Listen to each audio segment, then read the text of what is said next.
Están todos. Hola, Damos buen comienzo día. a nuestra segunda reunión de la SAID, nuestra segunda convocatoria. Estamos contentos de estar acá reunidos para seguir compartiendo temas muy interesantes para nuestro crecimiento personal, nuestro crecimiento también como profesionales y también como teólogos. Así que estamos muy felices de estar compartiendo. Hoy tenemos a dos amigos que nos van a estar compartiendo temas importantes, a Matías López, también tenemos a Juan López, justo coincide que tenemos dos ponentes López, así que, bueno, la verdad que es una gran alegría estar compartiendo con ustedes. Para comenzar, vamos a pedir a Soledad que nos pueda dirigir en una oración. Oremos. Querido Dios, nuestro buen Señor, te damos gracias por este momento, por este espacio de la cultura. Queremos pedirte que tu Espíritu Santo esté con nosotros para guiarnos, darnos el entendimiento para poder comprender la exponencia de estos chicos y que tú puedas acompañarlos a ellos. Entendemos que la investigación es importante y es una herramienta para poder comprender un poco más tu verdad. Guíanos a poder utilizarla y gracias, Señor, por todo lo que haces. Nos encomendamos a ti, pedimos esto sin merecerlo, en el nombre de Jesús. Amén. Muy bien, gracias Soledad por tener la oración.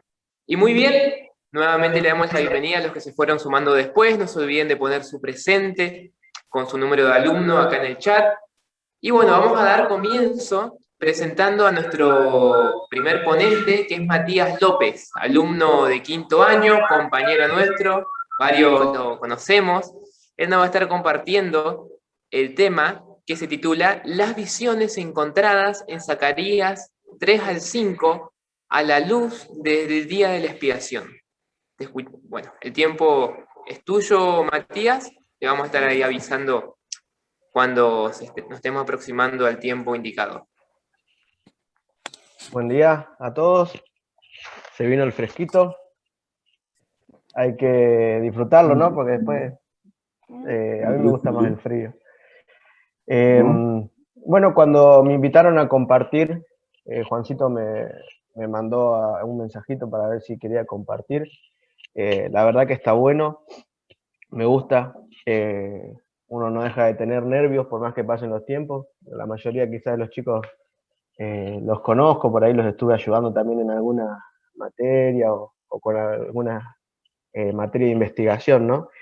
Y bueno, en primer año estuve con el profe Carl y teníamos que buscar un tema de investigación, ¿no?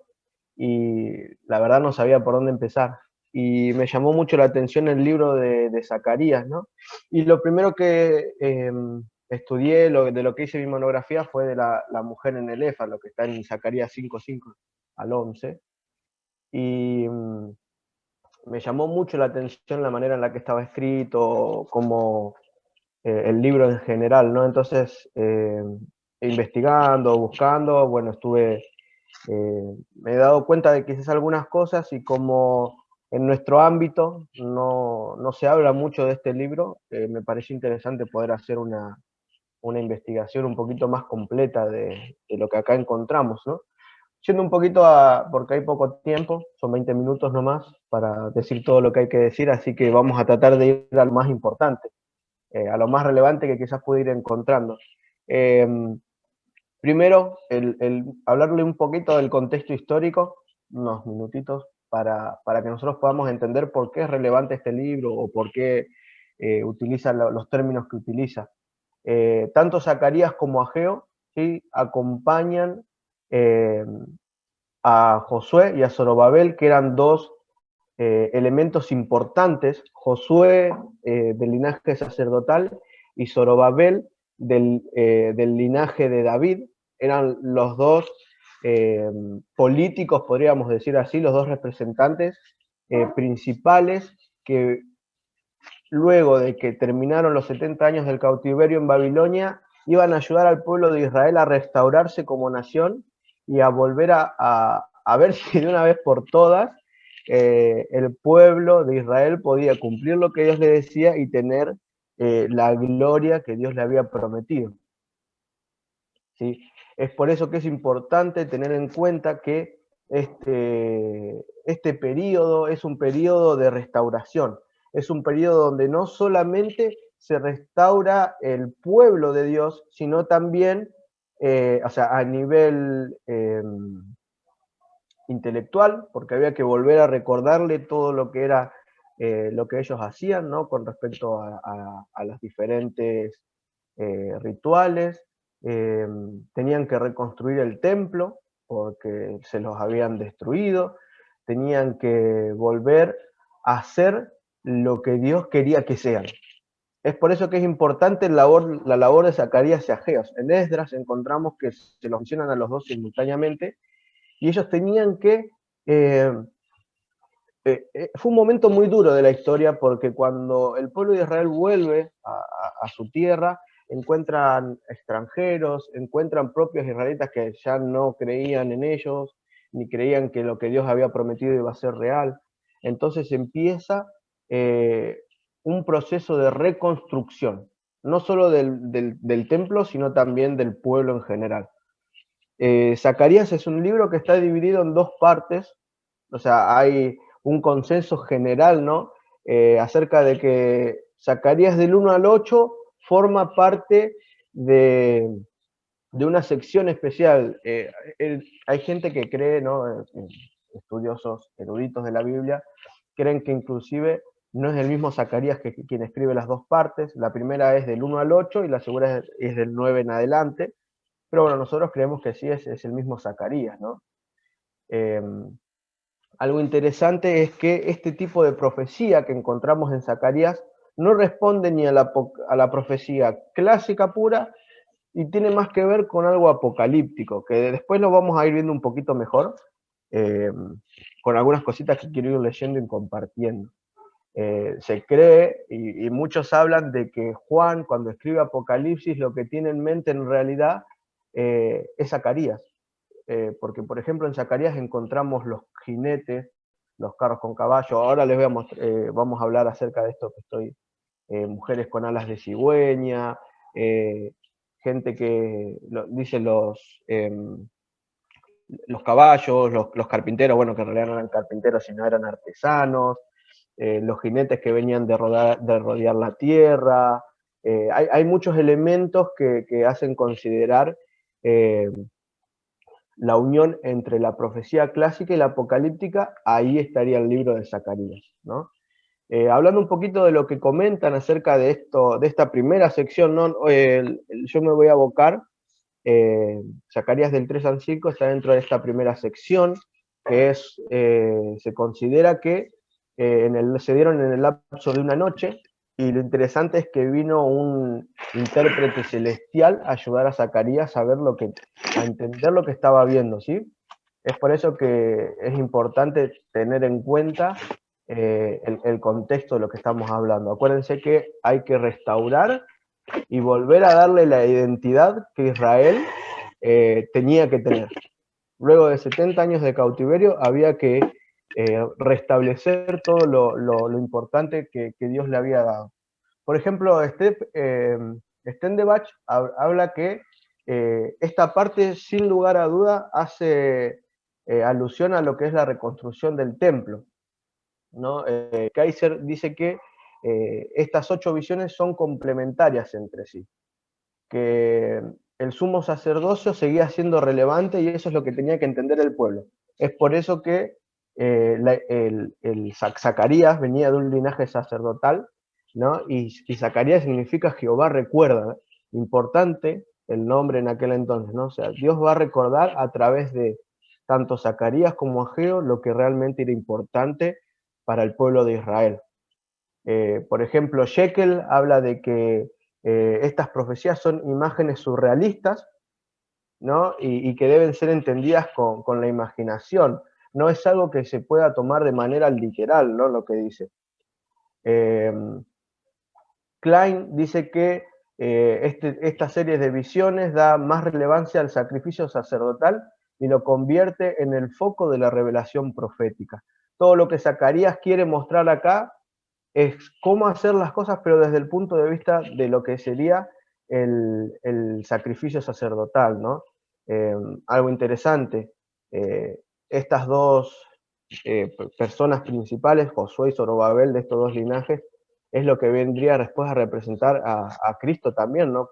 No como sacerdote, sino también como rey. Por ejemplo, Tollington hace referencia de que esta serie de 8 visiones hacen alusión a las bendiciones y maldiciones o recompensas y castigos que se encontraban en los códigos de Deuteronomio y Levítico. Aparte dice que en realidad esta sección en la que nosotros encontramos hace más alusión a lo que encontramos en Levítico que en Éxodo en sí. Por otro lado, Greg House afirma que en esta serie de visiones se expresa la necesidad del perdón divino, ¿sí? Enfatiza la realidad del pecado y garantiza el poder de Dios para desterrarlo de su pueblo. ¿Qué es lo que se hace en esta primera sección del libro para muchos eruditos y quienes estudian? Dicen que esto hace referencia a que de una manera que no es común se expresa cómo Dios va a tratar el pecado y cómo el futuro de Sión va a ser brillante pese a la realidad que estaba viviendo, ¿no? Recordemos que la realidad que estaba viviendo era un pueblo que se estaba reconstruyendo. Brown, por su parte, dice que, por ejemplo, las visiones como el rollo volador y el tema del Efa, dice que hacen referencia a asuntos divinos y que incluso el sumo sacerdote debe purificarse. Entonces, esto que hace referencia en realidad a que lo que quiere reconstruir también Zacarías y Dios con su libro es el tema del moralismo, ¿no? Y que estas están conectadas también con el tema de la refundación del templo. Si bien en el título decía que estas visiones las íbamos a ver a la luz del Yom Kippur, a la luz del día de la expiación, ¿no? Es interesante que también hay ciertos comentaristas que, si bien no estudian directamente de la conexión que vamos a hacer hoy, por este movimiento que se encuentra, también dice que puede hacer referencia a la inauguración del templo, ¿sí? O sea, esto hay que tener en cuenta, o sea, no podemos decir si solamente hace referencia al día de la expiación, sino que también tenemos que tener en cuenta la ceremonia de la reconstrucción, de la inauguración de un templo, porque bueno, ahora vamos a ir un poquito más a lo que es cada sección de la investigación. Lacey, por ejemplo, encontramos que en Zacarías 3 al 5 tiene la intención de fomentar una corriente ideológica de atribuir poderes reales al sacerdocio. Como se dan cuenta, hasta ahora todos los comentadores, de alguna manera u otra, están relacionando este libro con Levítico, con Éxodo, con lo que es la liturgia del templo. Por ejemplo, fíjense, dice Kiel y Dielich hablan acerca de que el rollo, por ejemplo, representado con una maldición divina a todos los pecadores, y la siguiente habla acerca de la tierra libre de pecado, la tierra santa, ¿no? Lo que sería Israel. Excel, por su parte, declara que la visión del sumo sacerdote expresa que debe haber una purificación a nivel personal. Y algo interesante que me gustó mucho que decía, ¿no? Hablando un poquito más de la homilética, de lo que representaba, es que Dios no acepta un corazón dividido. ¿Qué quiere decir? Que es momento de decidir, porque el tratamiento con el pecado está expresado y ya sabemos lo que va a pasar y lo que Dios va a realizar. Entonces no podemos jugar a medias tintas, a ver, un poquito sí, un poquito no. O somos o no somos, o pertenecemos o no pertenecemos, ¿no? Delcourt dice, por ejemplo, que los pecados que llevaron al castigo de Israel y al exilio en Babilonia aún no han sido completamente expiados. Él tiene una visión más de que estas profecías solamente se aplican a Israel. Entonces dice que Dios le muestra cómo se va a tratar el pecado. ¿Por qué? Porque todavía no estaban libres de los pecados que habían llevado al pueblo a estar cautivo por 70 años. y es más, dice que Dios mismo es el que va a eliminar los pecados, pero con la intención de que no solamente al regresar se expíen sus pecados, sino que el ámbito de acción en el que Dios va a empezar a actuar va a ser más allá de lo que sería el pueblo de Israel. También dice que los elementos que se encuentran en esta serie de visiones provienen de las tradiciones levíticas.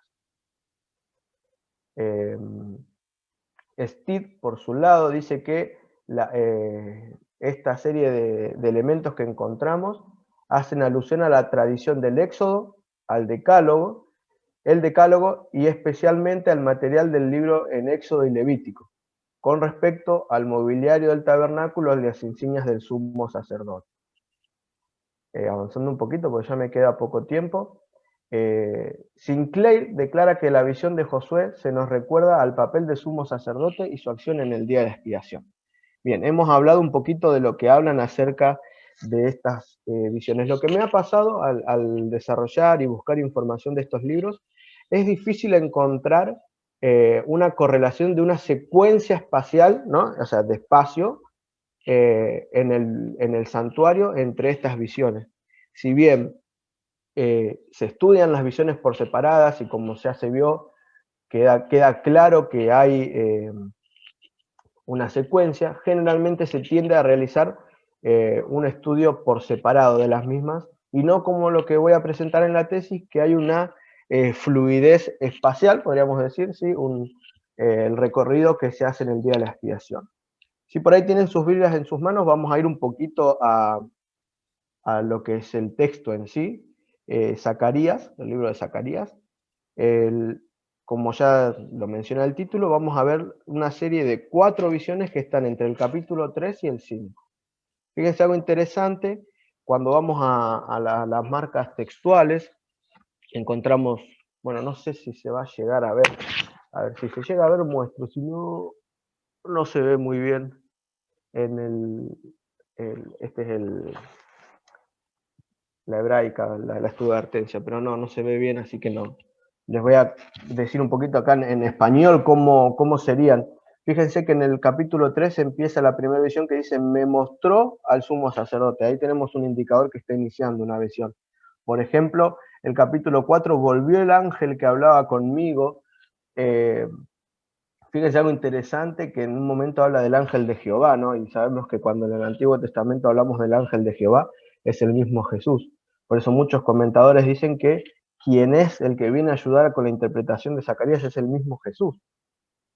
Por ejemplo, en el capítulo 5, el versículo 1 empieza diciendo, alcé mis ojos nuevamente y miré y he aquí. Y en el capítulo 5 dice, y salió aquel ángel que hablaba conmigo y me dijo, alza ahora tus ojos y mira qué es esto que sale. Fíjense que cada una de estas visiones comienza con marcas que nosotros nos podemos dar cuenta que hacen alusión a un comienzo. Por ejemplo, en la visión 3 encontramos, dice, me mostró el sumo sacerdote Josué, el cual estaba sentado delante del ángel de Jehová. Y dijo, Jehová Satanás, Jehová te reprenda. Bueno, esto es una alusión a lo que encontramos en Judas, en el libro de Judas. Y fíjense algo, el versículo 3 dice, Josué estaba vestido de vestiduras viles y estaba delante del ángel. Y él habló el ángel a los que estaban delante de él diciendo, quitad de estas vestiduras viles. Y el versículo 5 dice, pongan mitra limpia sobre su cabeza y le vistieron sus ropas. El principal elemento o la principal acción que ocurría en el día de la expiación era que el sacerdote debería, primero y principal, el único que ministraba en el día de la expiación era el sumo sacerdote. El sumo sacerdote era el único día inclusive que entraba al lugar santísimo en el Yom Kippur, ¿no? Y lo primero que tenía que hacer era expiar sus pecados y limpiar sus vestiduras. Él no podía entrar con las vestiduras que utilizaba diariamente, ¿no? Él tenía que ponerse una ropa de lino especial que estaba preparada para ese día. Entonces la purificación del sacerdote era muy importante en el día de la expiación, ¿no? Fíjense que después, bueno, habla del renuevo, y fíjense que en el versículo 9 dice, quitaré el pecado de la tierra en un día. ¿Qué era a manera a grandes rasgos, que era el día de la expiación, hacía referencia a la purificación del santuario. En el continuo, durante todo el año, los pecados del pueblo eran perdonados y eran trasladados al santuario. Ese día, el pecado que estaba acumulado en el santuario quedaba limpio, pero para eso tenía que haber una serie de actos en particular.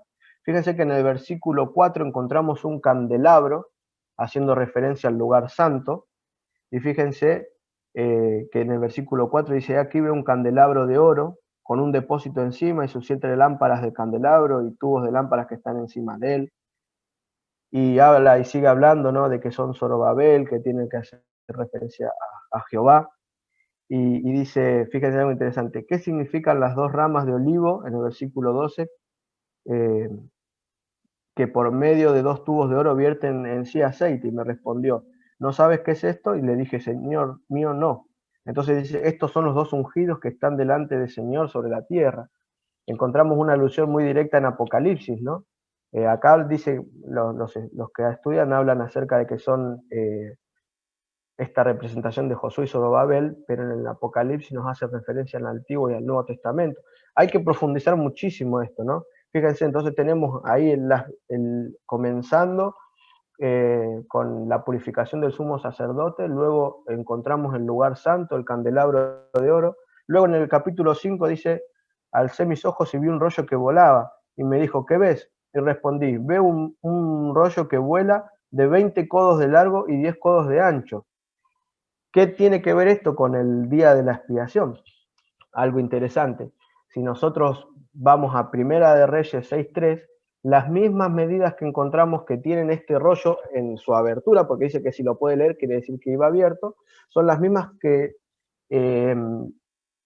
medidas que tenía el atrio, o sea, la entrada del templo de Salomón, ¿no? Entonces podemos decir que hay una secuencia espacial, diríamos, ¿no?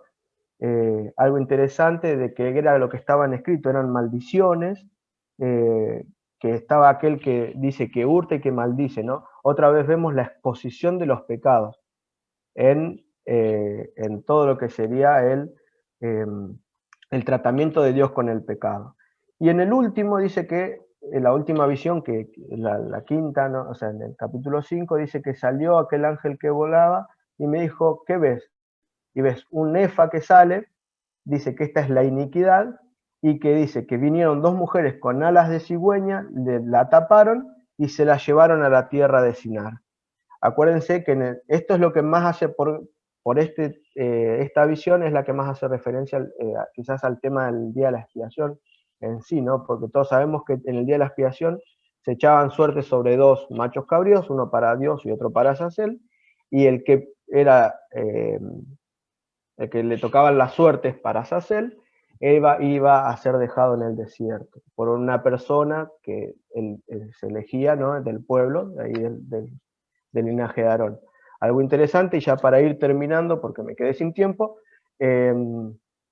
estas mujeres con alas de cigüeña, en realidad, dice que salían y traían viento en sus alas. Cuando uno hace un estudio de la palabra, encuentra que la palabra que se utiliza es ruaj, y cuando en el Antiguo Testamento ruaj puede significar o alma o viento, ¿no? Cuando la Biblia traduce ruaj como viento, generalmente hace alusión al accionar divino. O sea que estas mujeres que son representadas con alas de cigüeña, es un poder que Dios decide, que Dios da para que se lleven a la maldad a la tierra de Sinar. Que la tierra de Sinar, bueno, ya sabemos a qué hace referencia, a Babilonia. Entonces, ya para ir cerrando, acá vemos cómo empezamos con la purificación del sumo sacerdote, como se hacía en el día de la expiación, y terminamos con lo que sería la destrucción de la maldad.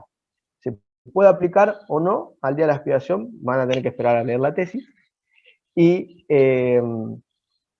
otra cosa, acá no hay duda de que es el tratamiento de Dios hacia el pecado y el pecador, ¿no?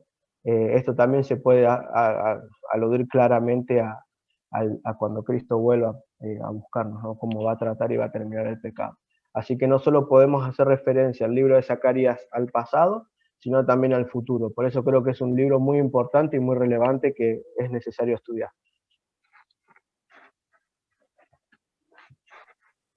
Muy bien. Muchas gracias, Matías, por la ponencia, por el adelanto de tu tesis. La verdad que es un tema muy interesante de un libro que hablamos poco. Así que muchas gracias.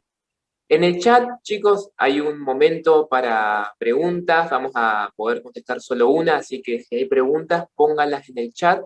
Vamos a elegir una y vamos a pasar después al siguiente tema. Así que vamos a leer si hay alguna pregunta. Por ahora solo veo nombres con número de alumno, pero si hay alguna pregunta la pueden escribir en el chat. O fue muy claro o no se entendió nada. Veremos que sea la primera. Se entendió muy bien, Mati, se entendió muy bien.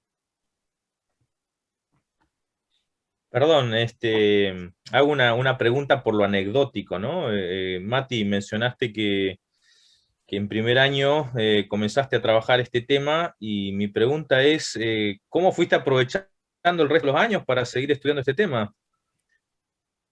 Bueno, lo que hacía, por ahí algunos trabajos que me pedían, hacía estudios de lo mismo, o sea, del texto, profundizaba y después, bueno, a lo largo del tiempo, a medida que iba, eso ya era más un trabajo extra áulico o de la facultad, ¿no? Iba aprovechando por ahí las nuevas herramientas que me iban dando en la facultad y las iba utilizando. Por ejemplo, el Bible Word, en primero no lo usaba como quizá lo puedo usar hoy. Inclusive el tema de las lecturas, cómo seleccionar. Creo que está bueno no solamente quedarnos con lo que tenemos, sino si es un tema que nos gusta, ir profundizando y decía, esto me puede servir para la tesis, entonces lo ponía en una carpetita y ya lo guardaba. Entonces ahora quizás no es tanto un trabajo de investigación, como le decía el profe, ¿no? No es que tengo que andar corriendo para todos lados a ver dónde puedo sacar información, sino es a ver cómo puedo acomodar la información que ya tengo acumulada, ¿no? Entonces es un trabajo más ordenado para hacer después la tesis, en el caso de terminar con tesis, ¿no? Muy bien, Mati. Te damos muchas gracias por el tema que nos presentaste. Y vamos a pasar al segundo tema a cargo de Juan López, que nos va a hablar sobre la reseña de un libro que se llama ¿Podemos adelantar la segunda venida? Un título muy interesante. Este libro fue escrito por Marcos Blanco, así que vamos a dejar ahora el tiempo a Juan. Bueno, gracias Juan, buen día a todos. Voy a compartir rápidamente la imagen. Bueno, ahí se ve podría haber traído el libro presencial, físico, pero no se iba a ver tan bien como esta, así que bueno, esta es la portada, la tapa del libro. Podemos adelantar la segunda venida. Como comentaba Juan recién, el autor es el pastor Marcos Blanco. Es un libro de 224 páginas. Y bueno, un pastor de nuestra iglesia que trabaja en la casa editora, en ACES, y desempeña tareas como, bueno, la gerencia de redacción y también es director de la revista Adventista. El pastor Blanco estudió licenciatura en teología en nuestra facultad, en la UAP, después la maestría y el doctorado en Filipinas, en una institución adventista, pero de Filipinas, en AIAS. Y bueno, y el libro este es el fruto de gran parte de su investigación para sus posgrados, porque, bueno, él cuenta ahí en la introducción del libro que es un tema que siempre le interesó, ver qué papel puede tener el ser humano en relación a la venida de Jesús. Y bueno, el libro básicamente se divide en dos grandes partes. La primera parte tiene que ver con todas las creencias que existen en la actualidad en relación a el retorno de Jesucristo. Y bueno, es un tema por demás importante, ¿sí? Para nosotros como adventistas, ni hablar, y creo que, bueno, para cualquier estudioso de las Escrituras, porque nadie puede negar que la Biblia habla acerca del regreso de Jesús. Así que, bueno, lo que hace primero el autor, en toda la primera sección del libro, la primera mitad podríamos decir, aunque no se divide tan exactamente, lo que hace es presentar las distintas creencias que hay en la actualidad en relación a la venida de Jesús. Y en la segunda parte lo que hace él es presenta todos sus argumentos, por así decir, a través del estudio, si el fruto de su estudio, de la propuesta que él realiza en relación, por supuesto, al regreso de Jesús y también la relación de Dios-hombre que existe en nuestros días y cómo podemos, si es que podemos, nosotros influir en el regreso de Jesucristo. Y es interesante porque, bueno, a lo largo de todo el libro es como que uno va construyendo el conocimiento y va apilando los distintos conceptos hasta que finalmente, al final del libro, es como que el autor termina presentando la conclusión de una forma en la que uno mismo también podría haber llegado, o sea, es como que se llega junto, no es que el autor te dice nada nuevo, sino que está escalonado de tal forma a que el lector con el autor llegan juntos a la cima. Es muy interesante cómo lo escribe Marcos Blanco. Y bueno, podemos adelantar la segunda venida, es la pregunta que transversa todo el libro, y créanme que es muy, muy interesante. Uno a veces piensa que puede, que sobre todo siendo adventista, como mencionaba recién, que esto es algo, bueno, sí, es nuestro propio nombre, parece como que fuera lo nuestro, y es interesante todo lo que se puede aprender. Y el autor al principio dice, bueno, nosotros vamos a estudiar, ¿sí? Vamos a ir aprendiendo de tal forma, y va presentando todas las bases como del dilema primero, porque está la pregunta-problema, pero es como que él la envuelve para que el lector la pueda comprender mejor. Y después del capítulo 2 al cuarto, del segundo al cuarto, lo que él hace es tomar, digamos, un capítulo, el capítulo 2 por una parte, el 3 y el cuarto, y a cada uno le asigna, digamos, una pregunta principal. Entonces él dice, ¿será que, incluso es interesante porque él toma citas del espíritu de profecía para mostrar cómo nosotros a través de una visión un poco estrecha o apresurada podemos llegar a sacar malas conclusiones?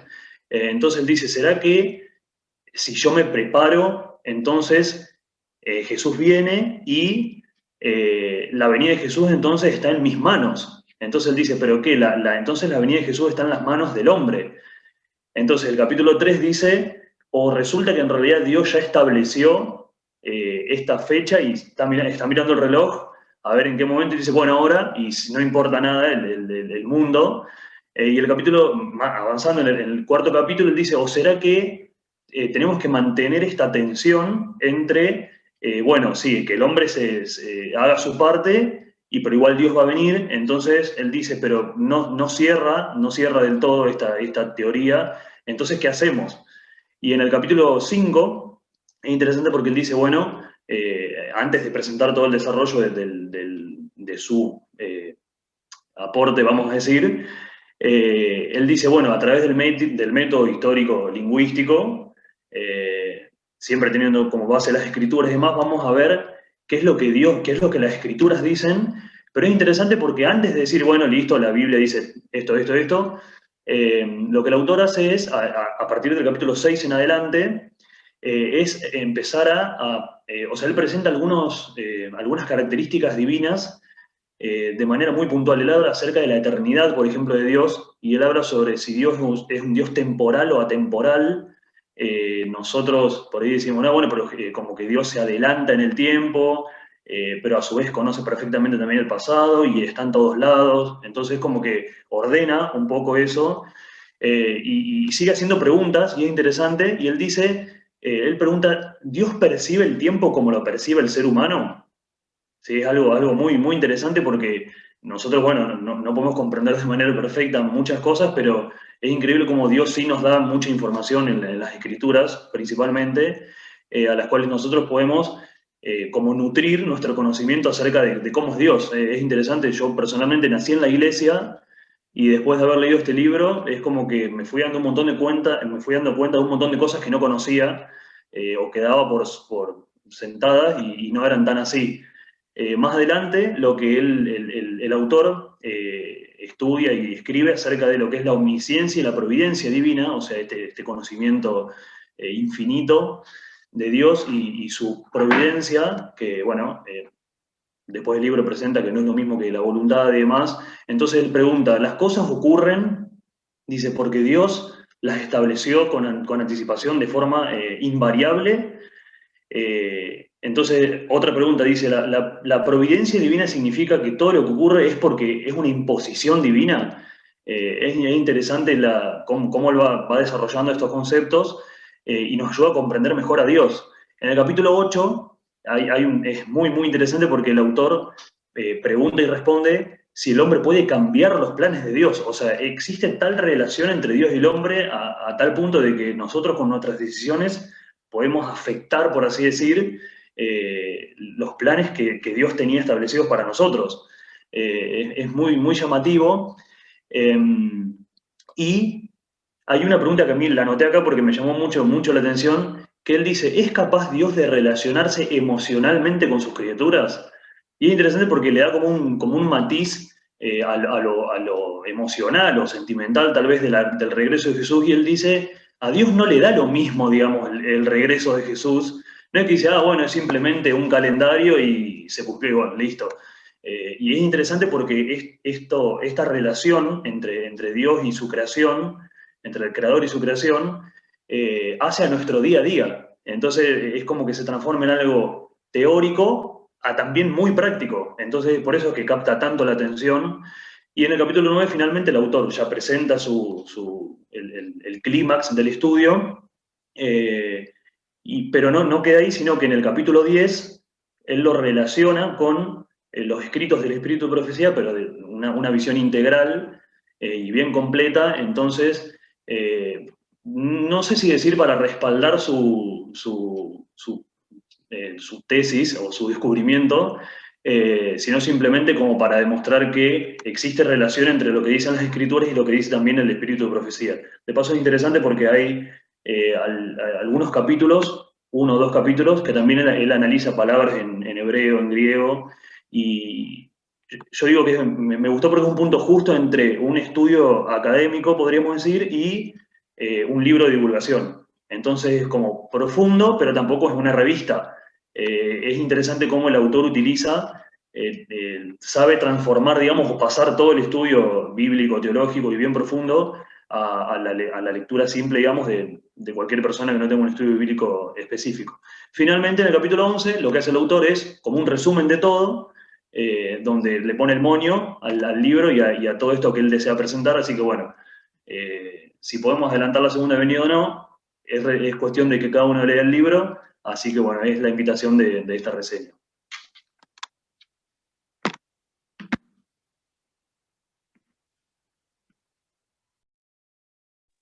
Muy bien, Juan, muchas gracias. Nos dejaste con la intriga al final, pero bueno, nos tocará leer el libro y llegar a la conclusión. Si hay preguntas, es ahora el momento en el chat para poner las preguntas que tengan.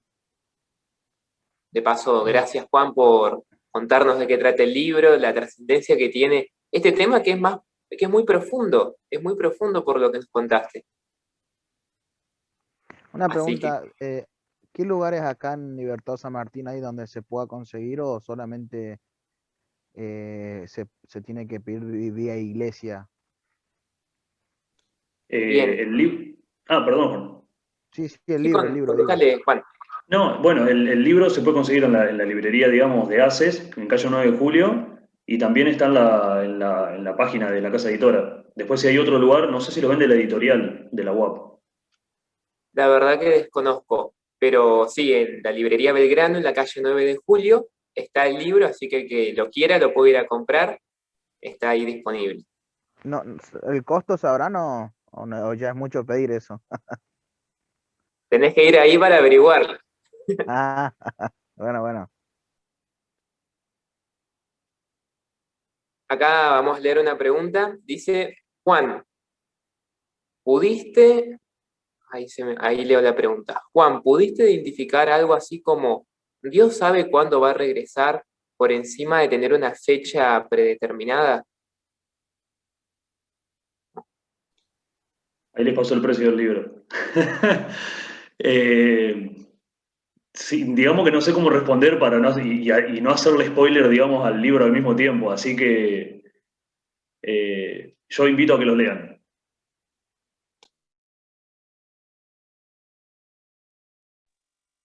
Muy bien. Bueno, si no hay más preguntas, que parece que no las hay, Juan, voy a salir corriendo a comprar libros, Juan, ¿eh? Muy buena Sí. reseña. Era si pudiste. vamos a pasar a la siguiente parte, dándole un espacio acá a nuestros compañeros de la SAID, que tienen algo muy importante para contarnos. Buenos días, chicos. Gracias por estar con nosotros, gracias por acompañarnos. Solo recordarles, perdón que sea insistente, pero desde el decanato nos dicen que por favor dejen su nombre y apellido y el número de alumno, no solamente el número de alumno, sino el nombre y el apellido, porque nos facilitaría muchísimo a la hora de pasarle la lista al decanato. ¿Ok? No, si no ponen el número de alumno y el nombre, por más que hayan asistido, no van a tener presencia. ¿Está bien? Bien, ya que terminamos con una reseña, permítanme, por favor, comentarles también que ustedes pueden participar haciendo reseñas o haciendo ensayos o presentando una nota bibliográfica, un trabajo práctico en formato de artículo, y pueden enviarlo a revistamemra@uap.edu.ar para que nosotros podamos darles la posibilidad, ¿no? De poder publicar o evaluar para la publicación, ¿no? Este año nosotros estaremos lanzando nuestro tercer volumen, ¿no? Con la participación de algunos alumnos de nuestra facultad, y los animamos, muchachos, a que puedan escribir ensayos argumentativos o puedan acercarse a uno de nosotros que estamos en la comisión de la revista o de la SAID para poder decir, mira, me interesa este libro, me gustaría reseñarlo. Y un detalle no menor, que aquel que reseña un libro, obviamente le obsequiamos el libro. Juan no está ahí, no me deja mentir, ¿cierto, Juan? Entonces le obsequiamos el libro si ustedes quieren reseñarlo, y con la posibilidad de poder publicar esa reseña, como van a poder leer la reseña de Juan en el próximo volumen de la revista MEMRA. Bien, cerrando con la revista, también queremos invitarlos a que se puedan unir como obtener su membresía de la SAID, ¿sí? Nos gustaría muchísimo que estén como miembros de la SAID. A ver, ¿qué gano siendo miembro de la SAID? ¿En qué me beneficia? ¿Cuánto cuesta? ¿Con quién hablo? Bueno, ahí vamos a responder esas preguntas. Bien, la membresía es un pago anual de 100 pesos, ¿sí? Cómodos 100 pesos. Donde se pueden acercar tanto al Pastor Boscam como a Juan Montoya y a Nico Cruz, o a mí, ¿no? Que somos de la comisión. Ahí está. Además de eso, tenés un certificado de membresía para tu currículum pastoral. Y aquí se viene lo mejor, ¿eh? No vayan a comprar libros sin hacerse miembros de la SAID, primero, porque tienen un descuento del 10% en los libros de la editorial UAP, aquellos libros que tengan sello editorial UAP, ¿sí? Y 20% en la serie tesis. De paso, hay tesis muy buenas que están ahí en la editorial UAP, en la librería de la editorial UAP. Así que anímense, muchachos, participen con nosotros de la SAID, sean miembros, componentes de nuestra Sociedad Adventista de Investigación Teológica. Y por último, quería compartirles un poquito cómo será nuestro cronograma para este año. No sé si lo pueden ver ahí. ¿Sí lo están viendo? Bien, hoy estamos en 6 de mayo, ya tuvimos nuestra segunda convocatoria. Bien, el 3 de junio tendremos nuestra tercera convocatoria y con eso cerraremos nuestra actividad de este primer cuatrimestre de 2021. Para el próximo cuatrimestre tendremos nuestra primera reunión, aquí sería la cuarta convocatoria del año, el 2 de septiembre, y del 27 los días 27 y 28 de octubre tendremos nuestro simposio bíblico local, como todos los años, ¿cierto? Tendremos nuestro simposio. Así que, muchachos, los animamos a que puedan formar parte de la SAID y puedan participar también de las reuniones, las convocatorias que hacemos mes a mes, y los invitamos también para el 3 de junio. Tendremos temas muy interesantes también, y también los invitamos a aquellos muchachos que quieran o que tengan la intención de animarse y presentar una ponencia, tal vez, entrar en contacto con nosotros, para que nosotros podamos acomodar ahí o ver la posibilidad de presentar alguna ponencia, algún trabajo que ustedes digan, este trabajo me gustó, me gustaría compartirlo con mis compañeros. Al fin y al cabo, este espacio es para nosotros. Así que bueno, mucha información en poco tiempo, no se olviden, si quieren mandar sus ensayos, notas bibliográficas, artículos o reseñas a la revista, mándenlo a revistamemra@uap.edu.ar, y si quieren participar y ser miembros de la SAID, solamente comunicarse con los chicos de la comisión de la SAID o con el pastor Bosca. Bueno, esa sería toda la información que tenemos por hoy. Pastor Carr.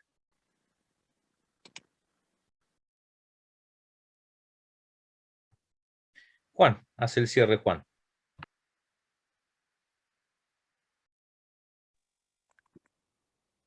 Muy bien, gracias ahí Joel por brindarnos esta valiosa información. Recién habían hecho una pregunta en el chat sobre cómo hacen para contactarse con nosotros. Muy bien, el primer medio que te podemos contar es por el Facebook. De paso sigan la página de Facebook, Sociedad Adventista de Investigación Teológica.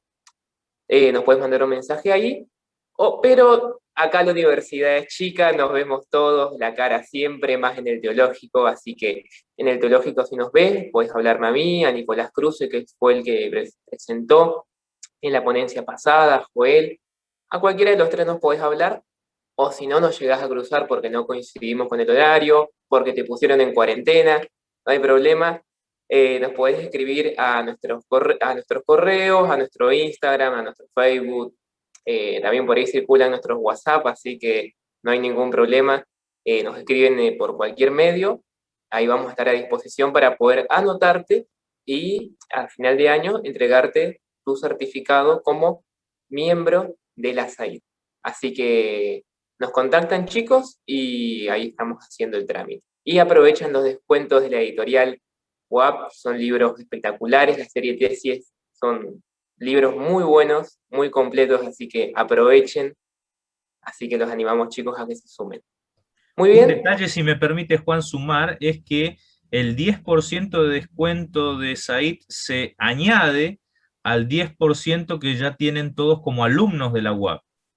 ¿Sí? Por ser alumnos ya tienen un 10% de descuento, y este es un 10% adicional, y en el caso de la serie tesis es un 20% adicional, o sea que llegan a tener un 30% de descuento en el caso de la serie tesis.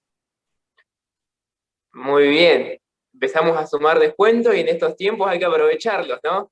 Estamos en tiempos donde hay que aprovechar todo descuento. Y ahí veo comentarios que les gustó a los chicos, así que buenísimo. Bueno, muy bien. Para ir cerrando, vamos a invitarla a Jocelyn a que nos pueda despedir con una oración. Muy bien, ahí donde estamos vamos a inclinar el rostro y vamos a orar. Oremos. Amantísimo Padre, que estás en las alturas de los cielos, Señor, muchísimas gracias por esta reunión que tuvimos. Gracias, Padre, porque vos nos das la oportunidad de poder aprender cada día más y más. Señor, te pido una bendición especial por la SAID, Padre, para que vos sigas guiándonos también, Señor, para que podamos cumplir tus planes. Dejamos todo esto en tus manos, nuestros estudios, trabajo, familia, Señor, para hacer solamente tu voluntad. En tu santo, hermoso y bello nombre. Amén.